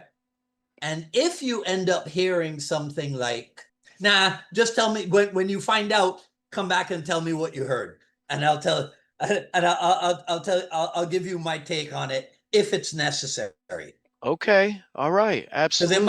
it might not be necessary for me to give you my take on it because you might have come across the truth behind Mm-hmm. it. And remember, that's what Jeet Kune Do is. Jeet Kune Do is the pursuit of truth. So like Cass pointed out to me, well, Dwight, you assumed about Rick Fay. You didn't pursue the truth. about Rick Fay. You just assumed. Yes. And then at some point later, you found out, oh, he's not from California. He's from Mm-hmm. Minneapolis. See, now I didn't pursue that truth. I didn't go to Rick and go, hey, you, how come you're so good? Right? Where are you from? No. Right? I mean, that would have been a little bit obnoxious, Of right? course, but I get Right? what you're saying. You See? just looked But over there and you're like, you're in it's, yes, California. You look like that. You look like you train here all the time. That's an yes, assumption, right? right. And we're there traveling, trying to In gather information. So, in Jeet Kune Do, we got to be really, really, really careful about not just about what we assume, but about how much assumption we engage in. hmm Gotta do that. Because remember this, Jamie, in terms of people who were there, right? hmm That phrase, people who were there, essentially refers to 1960 to 1973, right? hmm So that's a period of what? 13. 65 to 52 years? I mean, what am I Yeah, saying, yeah. right? I follow I what you're got it saying, though. backwards, Yeah. right? Okay, Uh-huh. right. So how many people are there that are still around from that era? Not many. Not Not many. many, Yes, sir. not many, right? So here's an interesting phenomenon. It is possible for an up and coming student, be he or she an instructor, to come across something being taught and go, wow, that's so cool. I never seen that before. And then he or she finds out, oh, well, that's because that's from 40 years ago. So to them, it's brand new and cool. But to somebody who's been around for 40 years, well, that's the old stuff. hmm But what is that saying? That which is new is old, that which is old is new. hmm So it's like if certain things are being taught on a rotational basis, and so they haven't been seen for a few decades, and then it works its way back into the rotation, hmm and people are like, "Wow, that's amazing." Where did that come from? Yeah, yeah, right. So easy to do it. And it's just amazing because, well, you weren't around when that was the stuff. Yes. That which is the stuff for you is more recent. Yeah, absolutely. Okay. hmm But Dan Inosanto has been at this full time since what, 1982? So that's 43 years. But that's full time.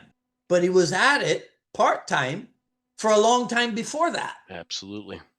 So, how much material is there, you think, that has come up and gone out, and come back in and gone out, and come back in and gone out over the decades? Possibly a ton, I'm sure there is a ton, and that's right? why it's so important for guys like us or me to draw connections with guys like yourself and see for Rick Fay and maybe I could reach out to Cass Magda and Chris Kent and see if they'll come on the show. But it's so important to be able to find those people that were there at that time and then Mm-hmm. see how it developed into what it is that in my generation we got, or even the next generation or the two generations before. Yeah, but also, here's what's, for me, hmm in my opinion, Sure. would be even more important to find out whether or not the governing principles have changed. Mm, Because remember, that's the if you rub. get the technique, you get one thing. If you hmm get the principle behind the technique, you get it all. Yes. So if the techniques of the Inasano presentation system, hmm the Inasano seminar presentation system, if the techniques have changed over the years, right? hmm But what if the governing principles have never changed? That's the thread. Yeah. Mm. Yeah. See, and connect and thread is an important phrase in the Jeet Kune Do world. Okay. Mm-hmm. Could you What explain that? can, okay. Brazilian Jiu Jitsu. Yes, sir. What connects it to Jeet Kune Do? Well, I would say right off the top of my head that it is grappling range, and in JKD we do look at the ranges. So that would be the first thing off of the top of my head that I might assume. So I should And go get a black belt in Brazilian Jiu Jitsu. absolutely not. Why not? But I would. If Brazilian Jiu Jitsu operates in the grappling range, as you said, Mm-hmm. okay, and in Jeet Kune Do, we look at all the ranges of combat, as they call it. Mm-hmm. Why shouldn't I get a black belt in Brazilian Jiu Jitsu? I think that you should, if that's what you seek to get, and that's part of what. But you Okay, wouldn't necessarily need a black belt, but might need an why, why would it be important to seek that, to seek the black belt? to become functional in the range. It would obviously that will grow with the amount of time and practice, skill set, and attributes in BJJ. What do is there anything that BJJ people say about their art themselves in terms of functionality? Do they say that you need to spend, let's call it 10 years to get a black belt in order to be functional in their art? Is that No, what they say? no. What do they say? Uh, well, the old adage, 90% of fights go to the ground, and they Yeah. also say that that is one of the arts that you can get functional at semi quickly because of the sparring and randori format. Okay. Right. So, well, the percentage of fights to the ground or whatever, right? The reason why I bring that up is Mm-hmm. because I want you to understand this, okay? Dan Inosanto loves to learn stuff. Yeah. Okay. So Mm-hmm. if the opportunity to learn jujitsu comes along, he's going to take it. Mm-hmm. Now, deep in his heart, and again, this is in my opinion, because I'm not a spokesperson for Dan Inosanto. I'm not Absolutely. his son. I'm not his confidant. In my opinion, he just wants to learn, right? Yeah. But they put the whole belt thing on him. He would have been happy if they'd have just said, nah, Inosanto, keep your white belt. Okay, Mm-hmm. just come to class and practice. Just do the private lessons and practice, right? But they put the belt thing on him. So Mm-hmm. ultimately, he becomes a black belt in it and whatever, right? That's not his goal. His goal is to understand how they do it, right? Because this is the thing. In Jeet Kune Do, it's not about becoming a jiu-jitsu black belt. It's about understanding how it works offensively, how it works defensively, but more important, understanding how it works counter offensively. Okay. Yeah. Again, we have high and low, we have inward and backhand, right? Mm-hmm. We have the skills of kicking, punching, trapping, and grappling. So the formula is, how does kicking work? Entry, follow up, finish. How does punching work? Entry, follow up, finish. How does grappling work? Entry, follow up, finish. How does trapping work? Entry, follow up, finish. Yes. But you're not done yet, because now, how does kicking work to counter any of the other three? You see? Yes. So it goes Mm-hmm. back to what? Inward, backhand, inward, backhand, inward, backhand, right? Mm-hmm. Inward, whatever the fourth one is. Okay, so it's the same way with the skills of empty-handed combat as we refer to it in Miami. So we don't talk about the four ranges of combat because ranges confuse people. People think range and they think distance. They right. So kicking is long range because you're using the longest weapon. Mm-hmm. Okay, but what do we know? we know that they're middle and close quarter kicks. So it can't be kicking is long range, punching is middle to close quarter, trapping is close quarter, grappling is close quarter. Can't be. So those are not ranges. But when that was said and expressed that way, essentially, the people who were in the room, the first time this idea of 4 ranges of combat was ever voiced, the people in the room understood what was being said because it was a small, intimate setting. Yes. Right? Where if a guy says, well, there's a certain range at which kicking works best. Well, yeah, everybody in the room gets it because that's what they've all been working on. But now it goes outside of that small, intimate setting into a magazine. Okay. And something that you said, let's call it even privately or semi-privately, is now exposed to the masses. So now it takes on a life of its own. And something that everybody understood in the little room in which you first said it, you're now saying the same thing in a magazine article that's read by who knows how many people. Interpretation. Right? Yeah. So it takes on a life of its own, to repeat myself. And now it becomes a teaching thing or a training thing, when it was never really necessarily intended to be that way. And then everybody picks up on it and everybody, starts repeating it. And then one day when the division happens, you get guys who go, well, Bruce Lee never talked about 4 ranges of combat. So if the Inasano people are talking about 4 ranges of combat, they're not teaching Bruce Lee stuff. Oh. Because Bruce never taught that. So they're teaching something different.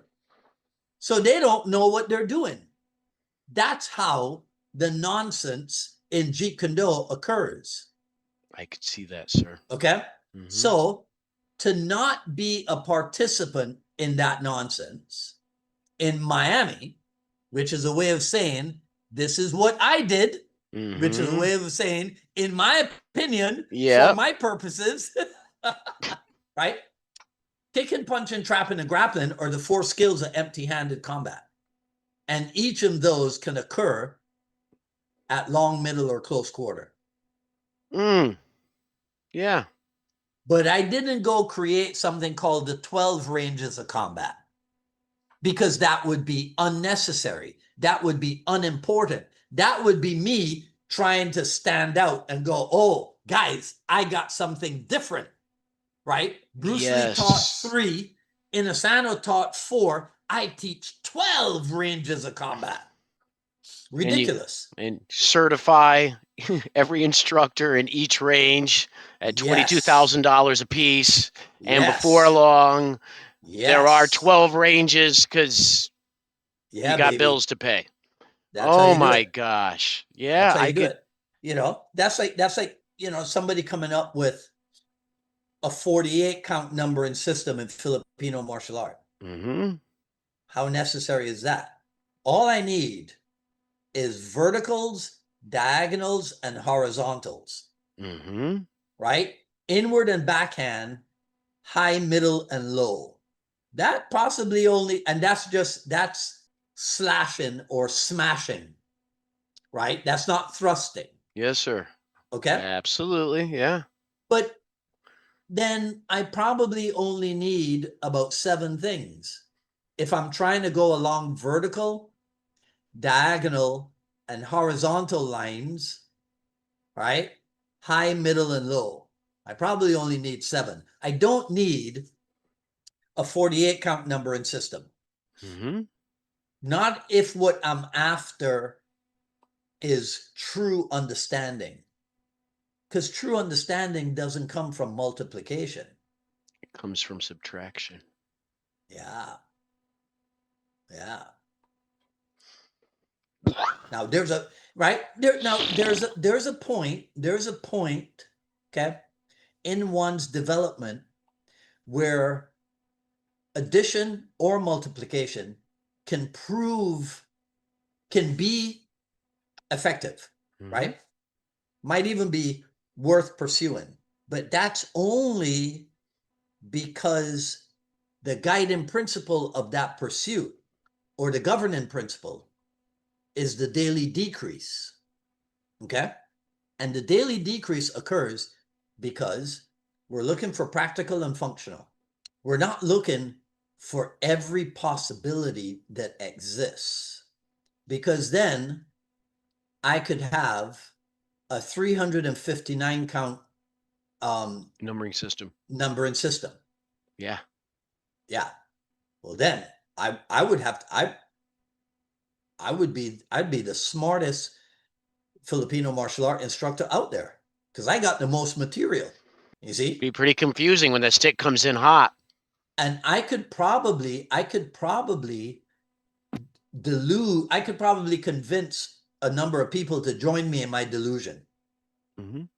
Because if they don't know any better and I'm a slick self promoter, Hmm. I could get away with a lot of stuff. It wouldn't, but that's not Jeet Kune Do. No. You see? So if people don't, so we have the people who are detractors when it comes to Filipino martial arts involvement in JKD, Hmm. right? But are these people who have ever done what Ted Wong did, which was to grab a soft stick and spar? Probably not. I would imagine. Because having done that, Ted Wong said words to the effect of, well, I wish that they would show this more often. Because he was on the receiving end of, I imagine, something like the 5 ways of attack with single stick, Hmm. which, by the way, is something that we're going to cover at the upcoming Titans of JKD in February here in Miami in 2026. Mm. Yes. And you're going to have, who all will you have there at that time, sir? Chris Kent and Cass Magda. Excellent. Mm. Right? So now, of course, when word of this gets out, there will be people going, oh, I knew they couldn't keep it Titans of Jeet Kune Do and not put that Kali stuff in. I knew it. Oh. I knew it. They had to go and do it. Right? Well, to those detractors, I will say, you're unaware that Ted Wong, okay, thought pretty highly of Kali sparring. It's like, well, I wish they'd have shown this more often. Hmm. Yeah. And you don't hear that all the time. Don't ever hear that. Well, But I never no, asked him.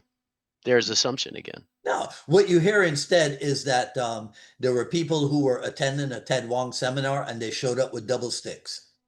You hear that instead Okay. Yeah. because that fuels the narrative of division Yeah. in training methods. You see, it doesn't. But see, so okay, so wait. So Bruce Lee looked at a blade art called fencing Yep. and came away, not necessarily all from fencing, but came away with the idea to name his art, right? Hmm. The way of the stop hit, which comes from fencing, Hmm. right? So if interception is one of his methods, shouldn't we investigate if other of his methods would be applicable to weapons? It seemed absolutely, but how much money is in the divide? Sometimes that's where we separate ourselves, and so Well, I don't, you know what? I don't know. yeah. I don't even know if there was any money in the divide because I can't think of anybody who made a ton of Yeah. money Yeah. preaching, except the magazines. They The maggot. probably made Well, yeah, and I mean that's right. sometimes when I think about it, I think about that the division just fuels a marketing. Yeah, sometimes, of which yeah, is it's fearful in the way that you should just make sure you're only here because you don't know what other people are doing with this, yeah. and Oh yeah. Controversy sells yeah. without a doubt, right? If it bleeds, it leads, is the Mm, saying in that world. So I blame the magazines somewhat for pushing this idea of division in Jeet Kune Do, for yeah, sure, I right? think In fact, my good Facebook friend Paul Bax, I saw something earlier today that I have to go opine on. It has something to do with Jeet Kune Do concepts, and anytime that they bring up Jeet Kune Do concepts, I assume the role that they assigned to me of they assigned it as Inasano apologists, right? Which is stupid because there's yeah. nothing for which he has to apologize. But it's because they don't understand. So I have assigned myself the role of the purveyor of Inasano speak. Okay. So I'll give you this example and then I guess we could wrap this up. I heard Dan Inasano say right after teaching something, I no longer teach these. Okay? It was some trap in hand stuff. And that's what he said.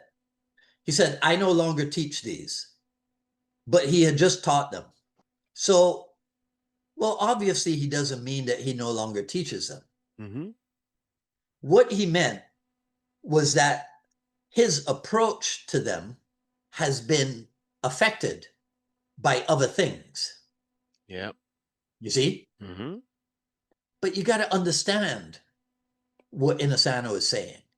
So having been around him for for 40 plus years, I don't claim to have the best understanding, but I developed I developed kind of serendipitously a few months ago, and I should have developed this a long, long time ago, but I developed the ability to listen and or hear when he speaks, to listen and or hear between the lines. Yes, sir. Okay? Yeah. Not read between the lines. Listen or hear between the lines. And a great teacher like that will have something between the lines. Inasano, dare I say, is always between the lines. Mm. Always between the lines. Which is why he's made a career out of making Bruce Lee look good. Yes, sir. Oh, I shared with him the use of the football shield. What do you mean you shared with him? No, it was your idea. It was your innovation, right? Hmm. Just go, one day I was thinking, oh, what if we use the football shield, right, for kicking and punching? Just say that. Yeah. But no, he thinks if he says that some detractor of his is going to go, oh, look, there's Dan Inosanto trying to say that he taught Bruce Lee something. There's Dan Inosanto trying to take credit for something or whatever, whatever. Yeah. That's what he believes, in my opinion. In my opinion, Okay. I could be dead wrong. I follow that logic. I I could be do. dead wrong. Yeah. Yeah. Well, would you come back and do this again at some point, even For though you sure. might be dead wrong? Because I had a good time and I learned a lot. Well, this is the thing. Have you ever noticed how Ted Wong sounds just like Dead Wrong? No. Oh, Kuru, Seafood Dwight. Thank you so much for My coming on pleasure, the Jamie. show My and pleasure. for our conversations we've had recently. I appreciate you, and I will reach out soon and uh, send you an Yeah, email link. yeah. Well, just keep in mind, Jamie, this is one of the things that I'm here for. Mm, I Okay? appreciate it. For you and for all of the curious, inquisitive in the world of Jeet Kune Do. Okay, I'm We here. we appreciate that. And usually at this point, I would ask if you had advice for people that just started martial arts. But I'm just going to build off of what you said because and one of the three things we were recorded, you know, uh, to remain curious was a big piece. And if we can all try to remain curious, quite possibly we won't have so much a divide and maybe we can have a conversation and learn from each other, which ought to be the whole frickin' point in the information aging, Well, yeah, information sharing age. yeah, yeah. I mean, curious, but not obnoxious with it. You know what I mean? I Yeah, mean, genuine curiosity yeah. as to, Just because see, people look, people have to understand this, right? So I'll leave you with this. If, and I've said this many times before, if you've been with Asano for 20 years, you've been with him since he was 69 years old.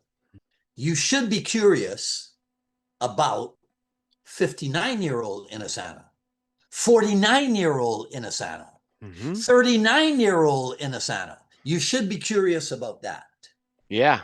because you've only been on the receiving end of 69-year-old Asano, who's still a little bit of a phenomenon because, it's Dan and Just yes, Asano, sir. right? Okay. But if there are people who were with him in 1973 hmm when he was 37 years old, and you have access to them, if there are people who joined him in 1978 when he was 42 years old, and you have access to them, Yeah. I think you're an uncurious fool if you're not trying to find out, hey, what was up back then? What was going on? What was the training like? Right? What were the important things?